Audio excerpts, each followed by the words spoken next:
На станке лазерной резки листового металла была произведена замена режущей головы Райтелс,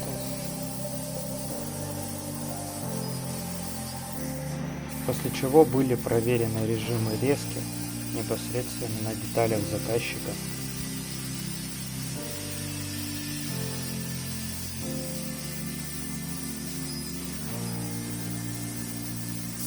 В данный момент производится резка стали 09G2S толщиной 4 мм.